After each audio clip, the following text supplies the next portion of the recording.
1 on camera বলছি, ব্যবসা বন্ধ করে দিব, সকল ব্র্যান্ডের মনোপলি বন্ধ করে দিব, গরিব মানুষের পকেট কাটা বন্ধ করে দিব, সবকিছু খুলে বলবো। চলুন সাথে থাকুন আর একসাথে এগিয়ে যাব, এসবের বিরুদ্ধে লড়ে যাব। ভাই, বরাবরই আইফোনের উপর মানুষের একটা স্বপ্ন, একটা কৌতূহল জন্মে থাকে। ভাই, আমার জীবনে আমি আইফোন কিনিনি, আমাকে আইফোন কিনতে হবে। এই ধরুন, আমার ব্যক্তিগত উদাহরণ দিতে পারি। জীবনে কোনোদিন আইফোন কিনিনি, কেসটা হলো বাপ দেখনি ছাগল বেটা মুরগি দেখে পাগল। তো আমি ওরকম পাগল হয়েছিলাম, খুব কষ্টে আইফোন আমি 14 কিনেছিলাম এবং 14 আজ পর্যন্ত ইউজ করছি। কিন্তু যে কৌতূহল এবং যে জিজ্ঞাসা, ওটা কিছুদিনের মধ্যেই আমার স্টপ হয়ে গেল আর হাজারো সমস্যায় আমি পড়েছি। আচ্ছা, গরিব মানুষকে দিয়ে ব্যবসা কেন? গরিব মানুষের জন্য থাকবো না গরিব মানুষকে কাটবো? আমার মনে হয় আজকের ডেটে আমরা প্রত্যেকেই গরিব। হ্যাঁ, যারা টাকা পয়সা বেশি ইনকাম করে তাদের কাছে কিছু না। এই যেমন ব্যবসাদারও হোক বা ফিল্ম স্টার বা পলিটিক্যাল লিডার্স, প্রত্যেকের কাছেই আইফোন থাকে।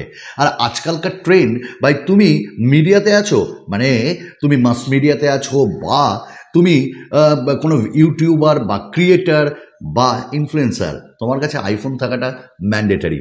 কে বলেছে? যাই হোক, ওই ফাঁদে তো আমিও পা দিয়েছি, তবেই তো আজকের ভিডিও। এই অ্যাপেল বাবা এমন সুন্দর সুন্দর কিছু গিমিক সৃষ্টি করে আর তারপর আমরা কিনে ফেলি। শুধু অ্যাপেলকে আমি দোষ কেন দেবো? স্যামসাংও তো তাই।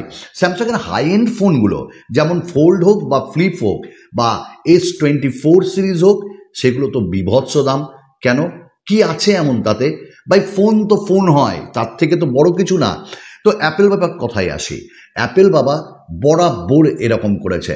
অ্যাপেল বাবা এই যে আমাদের ইন্ডিয়া, বাংলাদেশ, এইগুলোতে তারা স্মার্টফোনগুলোকে এত ক্রেজি করে রেখেছে এবং প্রাইস এত বেশি, আমরা তাও কিনি। একটা ব্যাপার আছে না যে ভাই, যত প্রাইস বেশি রাখবা, যত কৌতূহল রাখবা, মানুষ তত তার পেছনে ছুটবে। ঠিক আমাদের অবস্থা।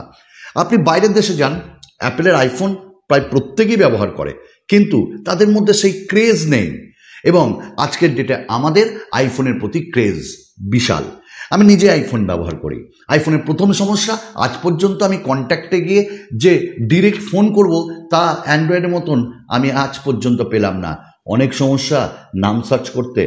নাম্বার 2, কোনো কিছু শেয়ার করতে গেলেও আমাকে হাজারো সমস্যার সম্মুখীন হতে হয়, আজ পর্যন্ত পারলাম না। আবার হয়তো কেউ হোয়াটসঅ্যাপে আমাকে কোনো ডকুমেন্টস পাঠিয়েছে, সেটাকে এডিট করব, সেই এডিট করাতেও হাজারো রকমের সমস্যা। আবার মাঝে মাঝে iOS-কে নিয়ে আমার চিন্তা হয়, কারণ তাদের সফটওয়্যার আমাকে এখনো আনন্দ দিতে পারেনি। তো ঘটনা অনেক রয়েছে। এবং ব্যাটারি ব্যাকআপও আইফোনের অত ভালো হয় না। জিনিসগুলো আপনি ভাববেন, আমি যেমন 50,000-এর ওপরে দিয়ে আইফোন কিনেছি, আইফোন 14, আপনি হয়তো 60,000-এ কিনবেন, 70,000-এ কিনবেন। যত দামি কিনুন, আপনি একবার জাস্টিফাই করবেন নিজেকে যে অত দাম দিয়ে আইফোন কিনে কি হয়েছে। আপনি পুরো টাকাটা স্টাক করে রেখে দিলেন, কিচ্ছু এক্সট্রা পাবেন না। কি পাবেন এক্সট্রা? সিকিউরিটি আজকে 22,000-এর মোটোরোলা স্মার্টফোনও দেবে, আজকে থিংসিল দিবে তারা, আজকে আপনি ভিভোরটাতেও পাবেন।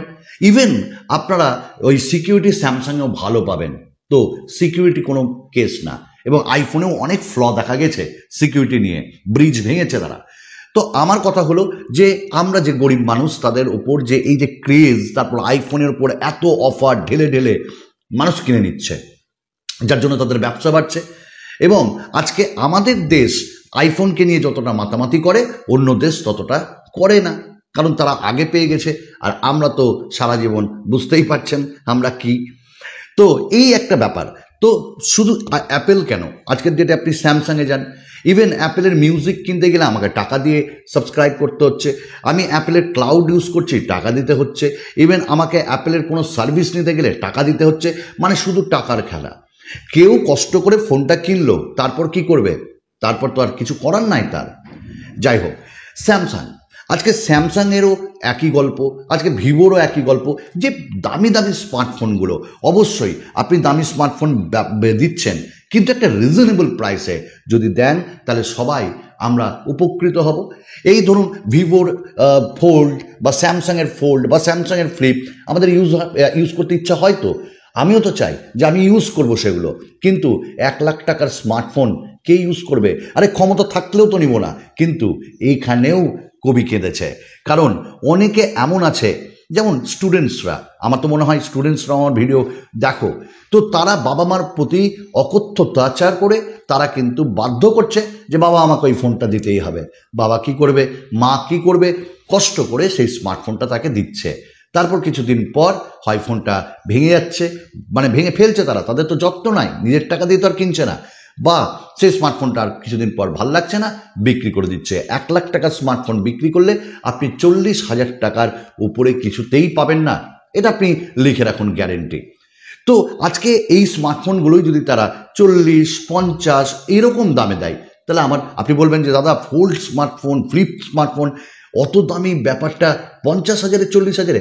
আরে ভাই, একটা মিড রেঞ্জেও আনুক না, আমার স্ন্যাপড্রাগনের 8 সিরিজ চাই না, 7 সিরিজ দিয়েই তারা দেখ না। তো যাই হোক, এই জিনিসগুলো আমার মনে হয়েছে কোথাও না কোথাও একটা খারাপ ব্যাপার হচ্ছে। গরিব মানুষের পকেট কাটা হচ্ছে, গরিব মানুষকে বিপদে ফেলা হচ্ছে। আজকে স্মার্টফোনের ক্রেজ যেভাবে বেড়েছে, আমার মনে হয় আর অন্য কিছুতে না। স্টুডেন্টসরা পড়া থেকে, স্টাডি থেকে তারা মুভ করছে শুধু রিলস, শুধু ইউটিউব, শুধু শর্টস, শুধু ফেসবুক, শুধু টুইটার, শুধু Instagram. But this is not life. এটা শুধু জীবন নয়, এটা আগে বেরিয়ে যেতে হবে, আগে আপনাদেরকে প্রত্যেককেই এগিয়ে যেতে হবে। তাই আমি বলবো আইফোন কিংবা স্যামসাংয়ের মনোপলিকে শেষ করতে হবে, এবং তারা যদি ব্যবসা করে জেনুইন ব্যবসা করতে হবে। প্রত্যেকটা ফোনের দাম, স্যামসাং প্রত্যেকটা ফোনের দাম লঞ্চে বেশি রাখে, আপনাদের কিছুদিন পর কমিয়ে দেয়। ওয়াই? কেন কেন এরকম মনোপলি হবে? এটা আমার প্রশ্ন, কিন্তু আগামী দিনে প্রত্যেকের প্রশ্ন হওয়া উচিত ব্র্যান্ডের প্রতি। যাই হোক, আর বেশি কিছু বলবো না। আইফোন নিয়ে অত ক্রেজ মাথায় রাখবেন না। আইফোন আইফোনই, তার থেকে বিশেষ কিছু না।